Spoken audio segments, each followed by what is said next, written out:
Ja'far Abi Thalib itu pernah sampai kepada kerajaan Kalingga di Jawa.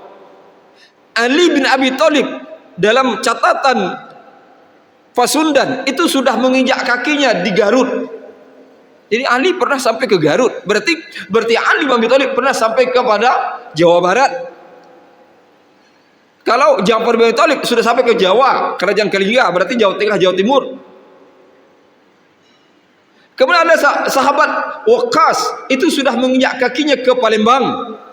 Salman Al-Farisi itu dalam catatan sejarah pernah sampai kepada Aceh, daerah Singklik. Coba apa yang kami muliakan. Belum kita baca lagi Sa'ad bin Abu Waqqas, itu sudah sampai ke Cina. Maka di Cina, Bapak Ibu yang kami muliakan, di Beijing itu terdapat 2 makam sahabat juga di sana. Karena kita di bulan Maulid Rabiul Awal, saya akan bercerita tentang atau berkisah tentang bagaimana sahabat yang selama ini banyak orang memahami sahabat itu hidup di Jazirah Arab. Hakikatnya sahabat Nabi itu sudah sampai ke Nusantara. Maka kalau kita mengatakan masa sahabat, maka masa sahabat itu bukan saja di Jazirah Arab, bukan saja di Makkah, bukan saja di Madinah, di Kufah, di Basrah, atau di Irak, atau Yaman, atau Damaskus, atau Mesir sekitarnya. Tapi masa sahabat itu ada di Nusantara. Maka ketika Rasulullah SAW mengatakan khairul qurun qarni sumayalunahu. Sebaik-baik masa adalah masaku, masa sesudahnya, dan masa sesudahnya. Ada 3 masa dikatakan Rasulullah. Pertama, qarni. Qarni itu adalah masa Rasulullah hidup.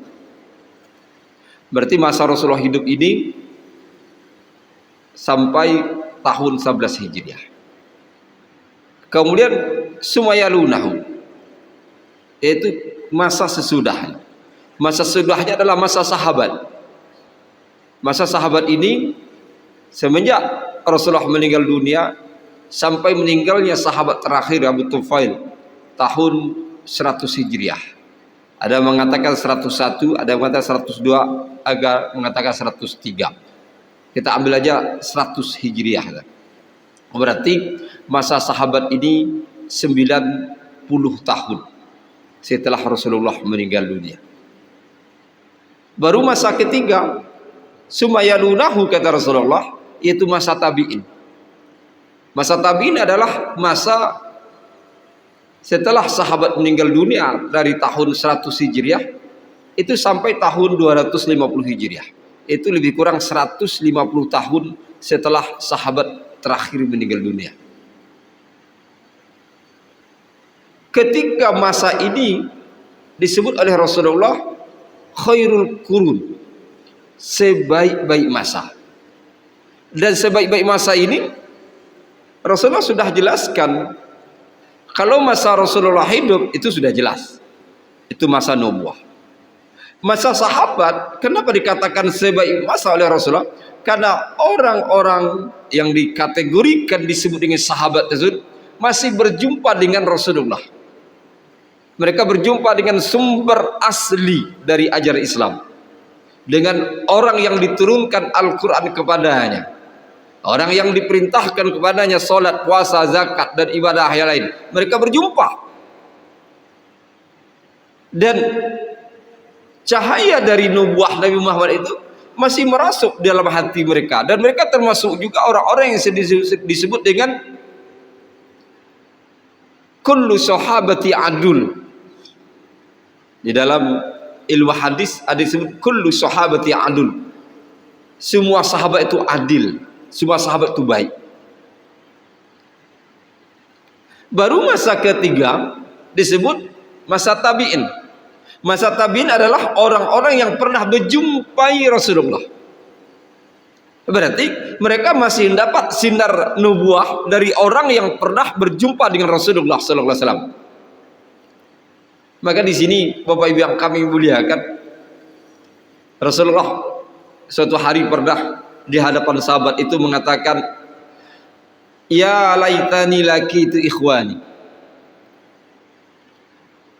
ya laitani lakitu ikhwani, sungguh aku rindu berjumpa dengan saudara-saudaraku. Lantas sahabat mengatakan, qalu ya Rasulullah, alasna ikhwanaka wa ashabaka. Lantas sahabat itu berkata, ya Rasulullah, bukankah kami saudara-saudaramu dan sahabat-sahabatmu? Bala Rasulullah, iya, kalian adalah sahabatku. Jadi sebenarnya dalam ungkapan yang lebih umum, Rasulullah hanya mengatakan antum ashabi laisa ikhwani gitu. Kalian adalah sahabat-sahabatku, tapi bukan saudara-saudaraku. Dan waktu itu sahabat terheran, kami kan ada di hadapanmu, kau sebut sahabat. Saudaramu siapa yang kau rindukan itu ya Rasulullah? Maka Rasulullah mengatakan, qaumun yaji'una min ba'dikum yu'minuna bi wa lam yarawni. Rasulullah mengatakan suatu kaum yang datang sesudah kalian beriman kepada aku, tapi mereka tidak pernah berjumpa denganku. Atau dalam riwayat lain Rasulullah mengatakan, kaumun min ba'dikum yu'minuna bi imanakum wa yusaddiqunani sidqakum wa yansurunani nasrakum fa ya laitani lakitu ikhwani. Rasulullah dalam riwayat lain itu Rasulullah mengatakan, suatu kaum yang datang sesudah kalian, mereka beriman kepadaku seperti imannya kalian, mereka membenarkanku seperti kalian membenarkan aku, mereka memperjuangkan agamaku ini seperti kalian memperjuangkanku. Faya laitani laki ikhwani, sungguh aku rindu kepadanya. Bapak Ibu yang kami muliakan, kalau kita tengok hadis ini, sebenarnya Rasulullah telah membuat umatnya kepada dua kelompok. Kelompok pertama disebut ashab, atau kita tambah dengan Rasulullah, ashabu Rasulillah, sahabat Rasulullah. Kelompok kedua ikhwanu Rasulullah, saudara Rasulullah. Yang membedakan sahabat Rasulullah, orang yang pernah berjumpa dengan Rasulullah, bertemu dengan Rasulullah walaupun hanya sekali. Sedangkan ikhwanu Rasulullah, yaitu orang yang beriman kepada baginda Rasulullah, tapi mereka tak pernah berjumpa dengan Rasulullah. Bahkan sampai Rasulullah mengatakan mereka beriman kepada Rasulullah, imannya seperti iman orang yang pernah berjumpa Rasulullah, berarti iman sahabat. Mereka membenarkan Rasulullah seperti orang, yaitu sahabat yang pernah berjumpa dengan Rasulullah. Mereka memperjuangkan agama Islam ini seperti sahabat yang memperjuangkan Islam. Mereka ini dirindukan oleh Rasulullah. Sebenarnya kita ini masuk di dalamnya. Kita ini masuk dalam saudara-saudara Rasulullah. Tapi apa yang kami muliakan, saudara-saudara Rasulullah ini, maka yang paling utama dari saudara Rasulullah, yang pertama yang disebut tabi'in, karena mereka berjumlah sahabat. Karena di bawah tabi'in ditambah lagi tabi'in, itu generasi keempatnya. Generasi keduanya, jadi tabi'in generasi keduanya. Ketiganya tabi'in. Lanjutnya tabi'in. Kalau kita ini Bapak Ibu yang kami muliakan, mungkin bisa sampai 10 atau 15. Jadi tabi'in. Nah, kita masuk itu.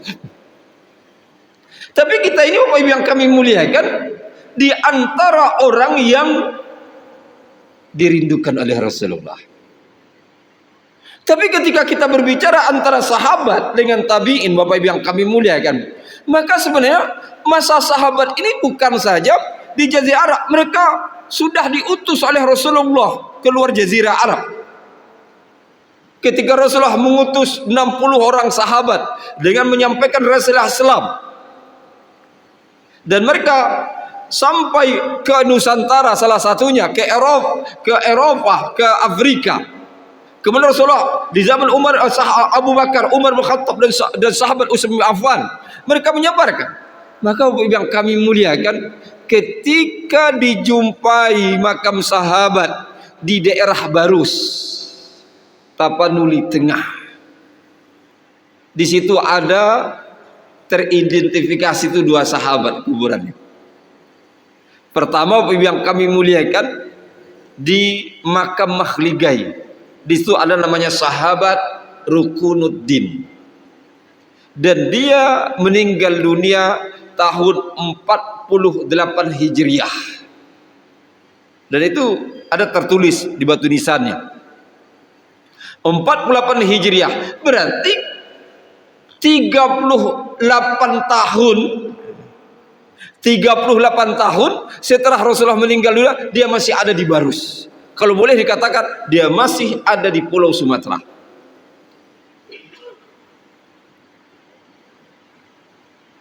Kemudian di makam Makhliga itu tampak lagi siapa-siapa saja yang pernah murid-muridnya. Ditulis itu ada 5 muridnya. Maka sebenarnya Pak Ibu, kalau sahabat Rukunuddin tahun 48 Hijriah baru meninggal, ketika dilihat lagi, jumpa lagi sebuah makam sahabat, yaitu di makam Papan Tinggi. Papan Tinggi ini Bapak Ibu yang kami muliakan, itu ciri khasnya naik ke atas bukit itu 1000 tangga. Yang belum pernah boleh coba ke sana. 1000 tangga Pak, tapi insya Allah tidak akan capek kalau sampai di atas. Kalau sampai di atas tidak capek, tapi kalau belum sampai ke atas capek. 1000 tangga. Ketika sampai di atas ada makam sahabat namanya Mahmud bin Abdurrahman bin Mu'az bin Jabal. Jadi kalau dalam kategorikan Mahmud anaknya Abdurrahman, anaknya Mu'az bin Jabal, berarti ini cucu sahabat Mu'az bin Jabal. Tapi cucu sahabat Mu'az bin Jabal masih jumpa Rasulullah. Kenapa? Mu'az bin Jabal ketika diutus Rasulullah ke Yaman memungut zakat sebagai petugas Rasulullah, Mu'az itu baru berumur 19 tahun, masih muda. Boleh katakan sekarang tamat SMA baru, atau kuliah baru semester 1, semester tahun pertama. Umur 19 tahun sudah diutus Rasulullah ke Yaman. Maka terkenallah sahabat dengan hadis-hadis Mu'az bin Jabal itu, dengan apa kamu, dengan kitabullah, dengan apa, sampai saya berijtihad. Jadi Mu'az ini menikah dengan salah satu orang Yaman, kemudian dibawanya ke Makkah, ke Madinah, kemudian lahir anaknya salah satu Mahmud. Padahal ada satu lagi namanya Ali.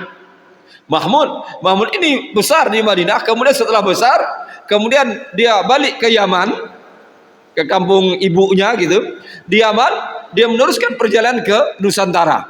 Maka salah satu dia meninggal di Barus. Karena apa? Misi dakwah. Dia meninggal tahun 43 Hijriah, lebih cepat daripada Rukunuddin. 43 Hijriah berarti 33 tahun setelah Rasulullah meninggal dunia, dia masih ada di Sumatera. Kalau begitu Bapak Ibu yang kami muliakan, orang Sumatera ini yang berjumpa dengan sahabat Rukunuddin, yang berjumpa dengan sahabat Mahmud, mereka disebut tabi'in. Sekarang kan banyak orang mengatakan sahabat itu di Jazirah Arab, tabi'in itu orang-orang Arab. Tidak. Maka saya mencoba dalam sebuah riset penelitian saya, kalau ditengok tabi'in ini, karena kita masih ilmu hadis ini Bapak Ibu yang kami muliakan, tabi'in itu masih kita bawa ke Jazirah Arab, sehingga itulah yang disebut 15 generasi baru sampai kita. Tapi kalau kita bawa ke Barus, mungkin kita ini bukan 15 generasi, mungkin masih 10 generasi. Maka boleh jadi Bapak Ibu yang kami muliakan, kakek nenek kita, mungkin datuk kita, itu ada yang berjumpa dengan tabi'in. Kalaupun mungkin dia bukan tabi'in, tapi berjumpa dengan tabi'in. Kalau dia berjumpa dengan tabi'in, berarti dia masih mendapatkan pada orang yang paling mulia, yang disebut dengan masa yang mulia. Karena Rasulullah mengatakan khairul qurun. Ini Bapak Ibu yang kami muliakan.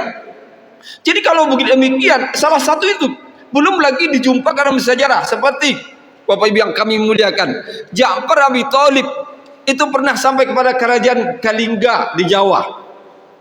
Ali bin Abi Thalib dalam catatan Pasundan itu sudah menginjak kakinya di Garut.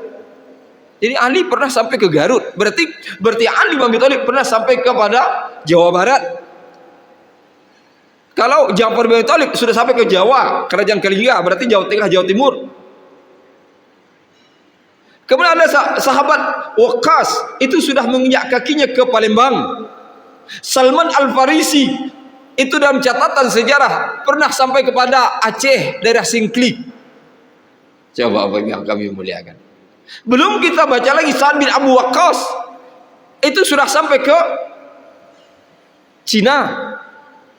Maka di Cina Bapak Ibu yang kami muliakan, di Beijing itu terdapat 2 makam sahabat juga di sana. Dan alhamdulillah saya sudah sampai sana, sudah berziarah. Ada 2 makam sahabat sana. Kalau kita tengok dalam sejarah perdagangan internasional zaman dulu Bapak Ibu yang kami muliakan, itu mereka bukan berlayar begitu saja langsung ke Jawa, berlayar begitu sampai ke Cina, tapi mereka harus singgah dulu ke Barus. Karena Barus waktu itu adalah pusat perdagangan internasional dan tempat persimpangan. Dan persimpangan tempat pemberhentian dan tempat untuk menambah bekal dalam perjalanan. Maka ketika mereka datang dari Yaman, datang dari Gujarat, datang dari Teluk, mereka akan sampai ke Barus dan mereka singgah di situ, tunggu pertukaran angin, mata angin. Maka kalau ada angin dari timur, tunggu akan dari barat. Maka ini masa tunggu ini bisa 2-3 bulan, 4 bulan. Dan di situ Bapak Ibu yang kami muliakan, masuklah Islam. Maka Barus itu Bapak Ibu yang kami muliakan, dalam penelitian, dan itu sudah diakui dan sudah dibuat Bapak Ibu yang kami muliakan, Tugu 0 peradaban Islam. Itu diresmikan Presiden Jokowi tahun 2017. Jadi kalau ada orang mengatakan 0 kilometer itu di Aceh. Tapi kalau 0 peradaban Islam itu di Barus. Maka dia akan membantah Bapak Ibu yang kami muliakan teori-teori Islam masuk ke Indonesia. Apa yang dibantahnya? Pertama, di teori Gujarat itu sudah terbantah. Bahwa tidak benar ada teori Gujarat, orang Gujarat datang. Atau teori yang di dalam sejarah Islam sering dikatakan teori Gujarat. Jadi orang Islam ini masuk karena orang Gujarat. Itu kan? Teori kedua membantah teori Cina, orang Cina membawa Islam. Maka bantahan itu mengokohkan pendapat dari Buya Hamka bahwa Islam masuk ke Indonesia itu datang dari sahabat yang langsung datang ke Indonesia. Maka kalau secara utuh sahabat yang datang ke Nusantara. Maka kalau orang berbicara Barus, Bapak Ibu yang kami muliakan, berarti berbicara Islam. Oh, kata orang, Barus itu kan daerah Tapanuli. Ya betul. Tapi Bapak Ibu yang kami muliakan, Barus itu bahasanya bahasa Melayu. Katanya kan pakai marga. Ya marga di situ banyak tanjung. Tapi situ pada kalau kita telusuri dulu, itu marga-margaan. Kenapa saya katakan marga-margaan? Bapak Ibu yang kami muliakan, karena waktu penjajah Belanda mau menguasai Barus, tak dapat dia menguasai Barus. Berapa kali dia serang, tidak bisa. Karena Barus itu Bapak Ibu yang kami muliakan, di situ ada makam sahabat, makam tabi'in, makam tabi'in. Maka terkenal Barus itu adalah 44 aulia. Wah, kalau orang mengatakan 44 aulia. Belanda tidak sanggup untuk menghancurkan Barus sampai dia tidak bisa menguasai. Akhirnya Belanda boikot itu pelabuhan Barus, maka dipindahkan semua perdagangan ke arah Sibolga. Padahal di Sibolga pun ada kampung Melayu. Maka kalau kita bicara Akbar Tanjung, orang Melayu itu. Kemudian oleh Belanda, karena dia ini memusuhi Islam, akhirnya Bapak Ibu yang kami muliakan, ketika pelabuhan dipindah ke Barus, Barus ini kosong, sehingga perdagangan balik ke Barus. Orang Barus ini itu selalu terancam nyawanya. Maka kalau orang Belanda mengatakan kalau ada orang tanpa marga dibunuh, makanya akhir orang Barus ini pakai marga. Itu sampai sekarang sejarah Bapak Ibu yang kami. Karena mereka kalau ikut berdagang atau mereka pergi berjumpa dengan orang Belanda atau antek-antek Belanda, ditanya kamu siapa? Sebut namanya, tapi tak ada marga, dibunuh. Berarti datang dari Barus gitu. Akhirnya apa? Orang-orang Barus akhirnya pakai marga. Untuk apa? Menyelamatkan diri, jangan dibunuh. Jadi itu Bapak Ibu yang kami bersejarah. Maka ketika kita mengatakan sejarah ini, berarti sejarah peradaban Islam menjelaskan di Indonesia ini ada pengaruh dari para sahabat, ada pengaruh para tabi'in. Maka kalau kita telusuri lagi Bapak Ibu yang kami muliakan, yang pernah ke Ulakan, Pariaman, ada seorang ulama, kemudian ada di situ namanya Syekh Burhanuddin. Padahal Bapak Ibu yang kami muliakan, yang namanya makam Syekh Burhanuddin itu minimal ada 3. Satu di Kuntu, Kampar Kiri. Satu di Rohul, di Kota Lama. Ada juga makam Syekh Burhanuddin. Kadang orang, yang benar mana? Kalau saya bukan yang benar mana? Semuanya benar sebenarnya. Karena Burhanuddin itu bukan nama orang, itu adalah gelar. Maka dulu kalau bahasa kita ada orang dididik dalam pesantren gitu kan. Waktu itu belum disebut dengan pesantren, mungkin dalam sebuah sekolah madrasah. Mereka didik di sebuah madrasah yang mendidiknya adalah dari tabi'in dan tabi'in. Mereka didik dan ilmunya bagus. Yang bagus ini dikasih gelar Burhanuddin. Maka disebarkanlah ke pelosok dunia.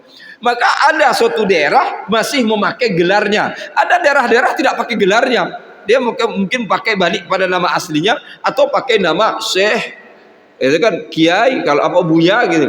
Maka sebenarnya yang mendapatkan gelar Burhanuddin itu banyak, tapi bahannya berapa tempat. Mungkin di Kampar Kiri masih pakai gelar, di Kota Lama Rokan Hulu masih pakai, tapi mungkin bisa saja sudah sampai di Bangkinang, sampai Pekanbaru. Maka mereka tambah. Kenapa? Mereka adalah para mubalik, para dai yang mumpuni, dididik oleh para tabi'in.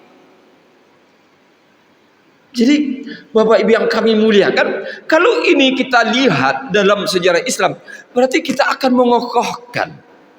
Saya akan mengokohkan. Apa kita akan mengokohkan? Maka apabila terjadi kultur, ini persoalan kultur atau budaya, bisa saja ada sebuah amaliyah yang kita lakukan yang didasarkan kepada budaya, itu tidak pernah kita lihat di Arab. Maka ada nama istilah akulturasi. Akulturasi kultur yang dimasukkan nilai Islam. Maka kalau ada orang Bapak Ibu yang kami muliakan menentang, sebagai contoh saya katakan, kalau kita ini ada namanya tepung tawar. Ada satu sisi disebut tepung tawar gitu. Orang mengatakan, oh tepung tawar ini kan budaya Hindu. Oh gitu. Coba tanya pada mereka, ini tepung tawar ada sekarang atau ada sebelumnya? Pasti kita mengatakan ada sebelumnya.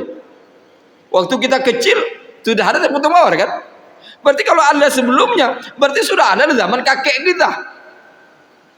Kalau sudah ada zaman kakek kita, berarti tepung tawar ini sebelum Indonesia merdeka sudah ada. Karena kakek kita kan berarti berkaitan Indonesia merdeka atau sebelum Indonesia merdeka. Kalau sebelum Indonesia merdeka, berarti zaman kesultanan sudah ada. Kalau sudah ada zaman kesultanan, berarti tepung tawar sebelum Islam masuk sudah ada. Gitu. Kalau ditarik sejarah ke atas. Tapi ketika sebelum Islam masuk datang, karena Indonesia ini atau Nusantara ini Bapak Ibu yang kami muliakan, sebelum Islam datang, itu dulu kerajaan pertama adalah Sriwijaya. Kamu datang mau jawab pahit. Ketika sahabat datang dengan melalui perdagangan, akhlak, orang Indonesia masuk Islam. Maka kalau dibaca sejarah Islam di Barus itu, Bapak Ibu yang kami muliakan, ketika kapal-kapal dagang dari dunia Arab yang beragama Islam, mereka itu singgah bukan langsung ke pinggir pantai Barus, tapi mereka ada sebuah pulau di depan Barus itu, namanya Pulau Mursala. Tapi sebenarnya dulu bukan Pulau Mursala, karena Mursala itu mursalah, risalah. Ada sebuah pulau, dan disitulah mereka mengikatkan kapal mereka. Dan pulau itu semua Pak Ibu yang kami tidak ada air, tapi ketika sahabat datang situ, tiba-tiba muncul mata air, dan sampai sekarang masih ada. Muncul mata air tengah pulau itu, dan kemudian mengeluarkan air banyak. Sekarang kalau tengok dari jauh seperti air apa? Air terjun jatuh ke laut. Ada air di situ, disitulah para sahabat mengikat kapalnya. Di situ mereka sholat dengan adanya air tadi. Setelah mereka isolat, orang datang dari Pulau Sumatera ini datang di situ, nengok kok ada sholat. Akhirnya Pak, satu-satu mereka ada masuk Islam. Setelah banyak masuk Islam, baru mereka ke darat. Bapak yang kami muliakan. Jadi ketika sahabat ke darat, mereka berjumpa dengan budaya-budaya sebelumnya. Budaya-budaya ada pengaruh Hindu dan Buddha. Apakah sahabat itu langsung mengatakan ini budaya bid'ah, ini haram? Tidak ada. Sahabat tidak mengatakan ini haram, ini bid'ah nih. Tidak. Dia tidak menghancurkan demikian budaya. Tapi apa dia tengok? Oh ini Buddha, ini orang sudah Islam, ini budaya lamanya. Maka mereka masukkanlah nilai-nilai Islam di dalamnya. Maka timbullah disebut akulturasi. Kalau begitu Bapak Ibu yang kami muliakan, yang sudah dimasukkan nilai Islam itu bukan sekarang aja, berarti sahabat dan tabi'in dulu itu yang melakukan akulturasi. Kenapa zaman sekarang orang langsung mengharamkannya? Padahal sahabat dan tabi'in itu sebaik-baik masa. Maka kalau saya katakan tepung-tepung tawar itu sudah ada di zaman tabi'in itu, dan mereka membolehkan, dan mereka mengiyakan, dan melihat terjadi, dan mereka masukkan nilai Islam yang dulunya dengan doa-doa macam-macam, sekarang doa salawat, mendoakan. Jadi Bapak Ibu yang kami muliakan, kalau itu landaskan, berarti ada suatu pembenaran dan kebenaran. Ini tidak dicari macam mubazir. Apa tidak zaman dulu para ulama tidak melak mubazir juga? Tidak juga, karena yang dilemparkan hanya segenggam beras coba. Kadang tidak sampai, sedikit cuma. Apakah mubazir? Kecuali satu guning. Satu guning beras itu dilemparkan. Itu ya baru mubazir. Ada bunga-bunganya katanya. Bunga-bunga itu Bapak Ibu yang kami muliakan, itu bunga yang harum dulunya. Sekarang tidak ada bunga harum. Akhirnya ambillah bunga-bunga pinggir jalan. Bunga kapas. Dulu lah bunga harum. Kenapa bunga harum dilemparkan? Karena itu mereka wangi-wangian gitu. Jadi Bapak Ibu yang kami muliakan, jadi memberi wangi-wangian. Dulu wanginya ya bunga. Sekarang ini bunganya tidak ada wangi lagi. Bunga kapas atau bunga mau apa di pinggir jalan itu diambilnya. Tidak ada bau, tidak ada bunga, tidak ada bau. Jadi kalau begitu Bapak Ibu, kalau ada orang mengganti bunga itu dengan minyak wangi boleh juga, semprot gitu kan. Kalau untuk wangi. Jadi kalau kita tengok di sini Bapak Ibu yang kami mulia, berarti apa? Persoalan akulturasi itu sesuatu yang sebenarnya sudah ada sebelumnya. Karena kita berbicara kepada orang terbaik dan masa terbaik. Maka itulah disebut dengan ada saja sebuah amaliyah tidak kita jumpai di masa Rasulullah, tapi kita jumpai di masa sahabat. Legal. Jadi masa sahabat ini jangan tengok aja Jazirah Arab, sudah sampai ke Nusantara. Kalau ada sebuah amaliyah tidak ada di masa Rasulullah, tidak dijumpai masa sahabat, tapi ada di masa tabi'in, legal, boleh dilakukan. Tapi tabi'in ini jangan ditengok Jazirah Arab saja, tengok juga tabi'in di Nusantara. Subhanallah. Jadi Bapak Ibu yang kami muliakan, kadang-kadang memandang Islam itu hanya sempit saja, Jazirah Arab, tapi tidak pernah bagaimana perjuangan para sahabat di Nusantara, bagaimana perjuangan tabi'in di Nusantara, dan mereka mengekalkan Islam karena mereka mengatakan al-Islamu sholih li kulli zaman wa makan. Islam itu diterapkan setiap masa dan setiap tempat. Maka kalau orang berbicara rahmatan lil alamin, maka sebenarnya kita sudah berbicara tentang Islam itu rahmatan lil alamin. Bapak Ibu yang kami muliakan, kita selalu melihat kerajaan-kerajaan Islam zaman dulu rata-rata menggunakan setelah nama kerajaan Darussalam. Coba Aceh Darussalam, Palembang Darussalam, Siak Darussalam.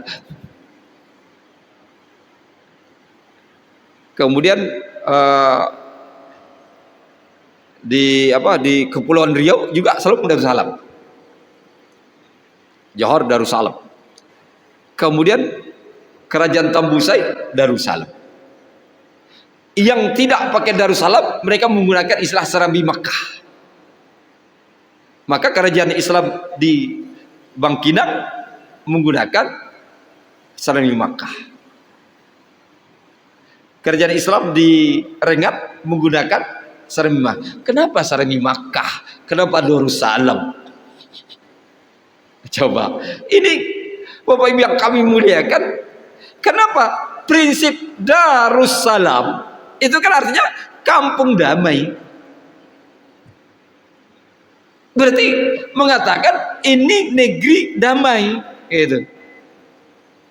Jadi kalau sudah dikatakan ini negeri damai, ini disebut Serambi Makkah. Serambi ini ibarat kalau sana Makkahnya, di sini serambinya. Kalau serambi ini ibarat kalau sebuah masjid nih, serambi kan di pinggir-pinggir itu serambinya. Pergi kita teras itu kan serambi itu. Berarti kalau begitu yang menggunakan serambi itu terasnya Makkah. Wah iya itu. Subhanallah. Berarti ada identik Bapak Ibu yang kami muliakan, keislaman itu adalah sebuah ajaran yang damai, yang sudah terterapkan tanpa harus ada pemerintahan, tapi dia Islam berjalan dan menjalankan ajaran Islam itu sudah memberi kedamaian. Dan kedamaian ini Bapak Ibu yang kami muliakan, berarti dulu tidak ada bentrok antara satu kelompok dengan kelompok, tidak ada bentrok antara satu mazhab dengan mazhab, tidak ada bentrok antara yang mengaku benar paling benar, sunnah paling sunnah. Tidak ada dulu namanya mengklaim kami paling sunnah, itu tidak. Tidak ada dulu mengklaim kami benar, ini pendapat benar, itu tidak. Tidak ada. Kenapa terjadi zaman sekarang langsung memponis ini masjid sunnah, ini masjid tidak sunnah, gitu. Ini ustadz sunnah, ini ustadz tidak sunnah. Sampai lagi nanti ini sekolah sunnah, ini tidak sunnah. Akhirnya apa? Terpecah kita. Padahal Bapak Ibu yang kami dulu tidak pernah. Kenapa? Karena kita sudah damai dengan keislaman. Islam dengan berbagai pendapat silakan. Karena sebenarnya yang terjadi sekarang ini banyak orang mencari perbedaan, bukan menengok persamaan. Harusnya kita tengok persamaan, jangan perbedaan. Maka kadang-kadang kalau ada sholat samping kita orang beda, ini mazhab ini, kita tengok bedanya. Bukan kita tengok sama. Udah kita sama-sama sholat, udah. Takbir pertama Allah Akbar, ya sama, ini selesai kan? Ketika idal sami Allahu liman hamidah, dia sama juga kan? Beda bacaan silakan. Uduk beda sikit, niatnya sama, nawaitul uduk, tidak ada beda. Jadi Bapak Ibu yang kami mulai, persoalan sekarang orang menengok perbedaan. Coba kita sekarang kita pola pikir, kalau bahasa raising king, gitu.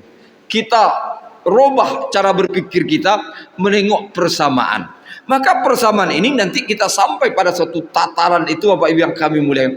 Ternyata Islam kita ini itu sudah sebenarnya sudah ada kaitan dengan sahabat dan tabi'in yang datang ke Nusantara, dan mereka sampai sehingga Bapak Ibu yang kami muliakan, disitulah tataran kalau orang berbicara sahabat, jangan lupakan itu. Kenapa? Kalau kita lupakan, akhirnya Pak, rusak. Di sejarah Islam ini sudah teori masuk Islam itu macam-macam. Bahkan kalau saya baca ada 5 teori itu. Tapi dengan dikokohkan bahwa nol peradaban Islam itu berada di Barus, berarti sudah mengokohkan bahwa Islam datang ke Indonesia adalah dengan sahabat. Maka sehingga Bapak Ibu yang kami muliakan, apalagi sudah sampai di zaman Utsman bin Affan, di mana para sahabat sudah banyak datang demikian. Apalagi kalau kita lihat Ali bin Abi Thalib sampai juga ke Nusantara, ini menunjukkan bahwa ketika hadis saya katakan, ya laitani laqitu ikhwani, sungguh aku rindu berjumpa dengan saudara-saudaraku. Maka sebenarnya ungkapan Rasulullah ingin berjumpa dengan saudara-saudaranya, yaitu orang yang beriman kepada Rasulullah, tapi mereka tidak pernah berjumpa dengan Rasulullah. Mereka membaca Al-Quran dengan penuh keimanan, mereka tak pernah berjumpa dengan orang yang diturunkan Al-Quran padanya. Mereka sholat, puasa, zakat, haji, mereka laksanakan penuh dengan keimanan, tapi mereka tidak pernah berjumpa dengan orang yang diturunkan syariat pertama kali kepadanya. Mereka itu dirindukan oleh Rasulullah. Maka kalau kita ini dirindukan Rasulullah, kenapa kita cari perbedaan? Tapi carilah persamaan. Maka kalau kita cari persamaan, mudah-mudahan nanti kita berjumpa Rasulullah. Sebab kalau Rasulullah sudah rindu, maka kita harus rindu juga. Maka rindunya Rasulullah berjumpa kita, berarti kita juga rindu berjumpa Rasulullah. Mudah-mudahan kita bisa berjumpa dengan baginda Rasulullah. Amin. Inilah barangkali Bapak Ibu yang kami muliakan, kajian kita. Mungkin ada pertanyaan atau diskusi, saya persilakan.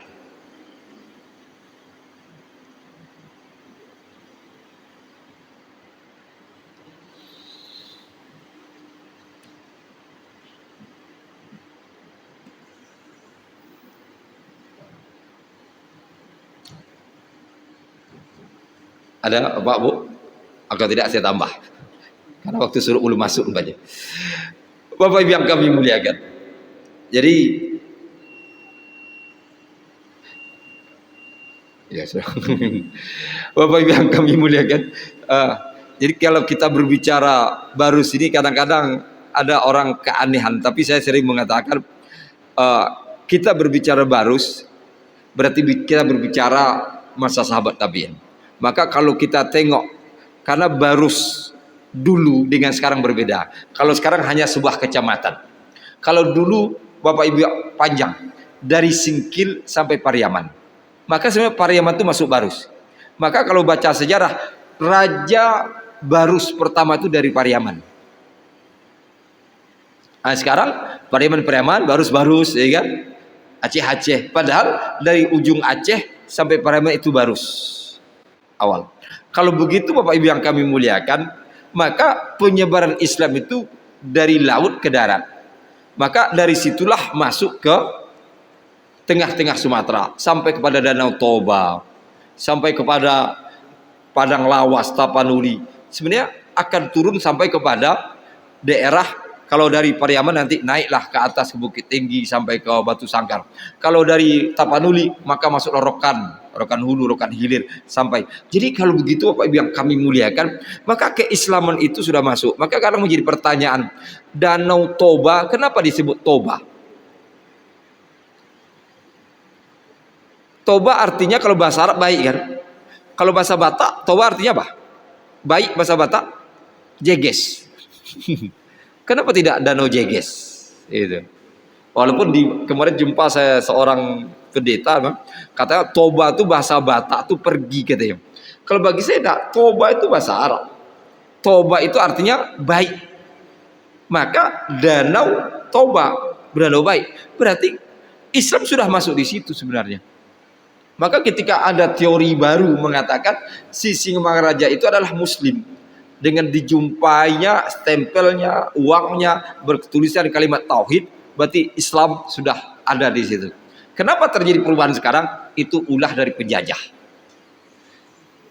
Kalau begitu Bapak Ibu yang kami muliakan, ulah penjajah itulah sampai sekarang ini kita ini berpecah belah. Kata orang Malaysia, kenapa kita Malaysia Riau ini tak bersatu? Ulah penjajah juga. Sana dikuasai Inggris, dikuasai Belanda. Penjajah aja. Mungkin kalau dikuasai oleh Belanda semua mungkin tak pecah juga kan. Tapi ulah penjajah. Maka ulah penjajah ini merusak. Akhirnya Pak penjajah itu sampai sekarang ingin menjajah. Kalau dia tidak bisa menjajah secara teritorial, maka dia jajah secara ekonomi. Dia jajah secara macam-macam. Maka kita Bapak Ibu yang kami muliakan, mari kita kuatkan keimanan kita seperti imannya sahabat. Kita kuatkan keyakinan kita seperti keyakinan sahabat. Kita kuatkan perjuangan kita seperti sahabat. Insya Allah kita akan mendapatkan ridho dari Allah Subhanahu Wa Taala. Inilah barangkali Bapak Ibu yang kami muliakan kajian kita pada pagi hari ini. Mudah-mudahan apa yang kita kaji mendapat ridho dan inayah dari Allah Subhanahu Wa Taala. Sebelum kita tutup, mari kita berdoa. Pertama kita baca Al-Fatihah, kita niatkan untuk kedua orang tua kita. Bagi orang tua kita yang telah mendahului kita, semoga bacaan Al-Fatihah ini mereka mendapat rahmat dan maghfirah dari Allah. Kalau orang tua kita masih hidup bersama kita, semoga di sisa-sisa umur mereka mendapatkan rahmat dan barakah dari Allah. Ala hazin ya Al-Fatihah. A'udzubillahi minasyaitonir rajim. Bismillahirrahmanirrahim. Alhamdulillah.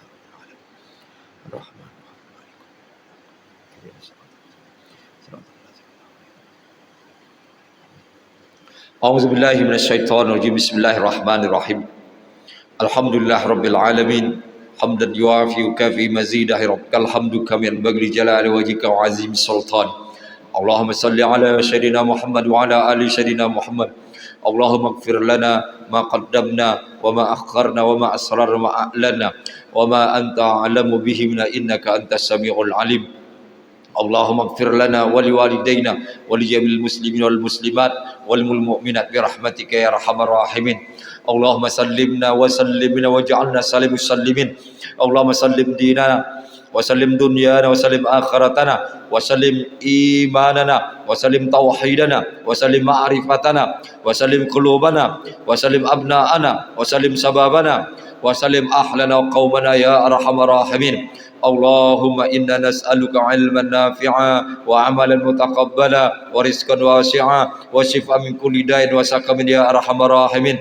Allahumma afina fi baladina, Allahumma afina fi sam'ina, Allahumma afina fi basarina ya arhamar rahimin. Rabbana taqabbal minna du'a innaka sami'ud du'a. Rabbana atina fid dunya hasanah wa fil akhirati hasanah wa qina adzabannar. Wa akhiru da'wana alhamdulillahi rabbil alamin. Assalamualaikum warahmatullahi wabarakatuh.